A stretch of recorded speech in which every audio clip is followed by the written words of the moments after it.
શું જસી તને ખબર છે આપણે હમણાં ધનતેરસ વખતે આપણે ભેગા થયા હતા અને આપણે અહીંયા પૂજા કરી અને ત્યારે મહારાજ આવ્યા અને કે બોલ્યા કે હવે આપણે આ વિક્રમ સંવંત 2082મું છે.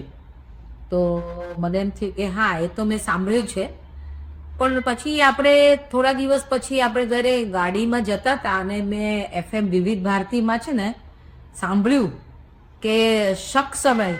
તો મને તો બહુ નવાઈ લાગી કે આ શક સંવંત એટલે શું છે. હવે જો તારી પાસે કોઈ એક્સપ્લેનેશન હોય તો પછી મને જરા સમજાવ ને. હા, એટલે શત કેલેન્ડર યા શત પંચાંગ છે જે એ શરૂ કર્યું છે ગૌતમી પુત્ર શાતકર્ણ રાજાએ. કેમ તો એમણે દક્ષિણ ભારતમાં શક લોકો બહુ જ આક્રમણ કર્યું અને આપણા દેશમાં ઘૂસણખોરી કરી, તો એમણે ભગાવ્યા. અને એ કેલેન્ડર નોર્મલી એ પંચાંગ યા એ જે છે એ આપણા સરકારી દસ્તાવેજ યા સરકારી વસ્તુઓમાં વપરાય છે.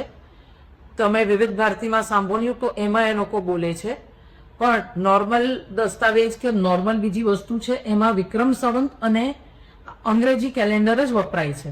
પણ આ શત આપણા વિક્રમ સંવંતથી 78 વર્ષ પાછળ ચાલે છે. એટલે ત્યાં 1947 એ કેલેન્ડરનું ચાલે છે અને આપણું અત્યારે 2082 વિક્રમ સંવંત છે. એવી રીતે બે પંચાંગ ચાલે છે. તો આમ આપણને નોર્મલી આપણને આ વસ્તુ ખબર નથી, દરેકને આ વસ્તુની જાણ નથી, પણ આ હકીકત છે કે હિન્દુના બે પંચાંગ છે. સમજે કાકી?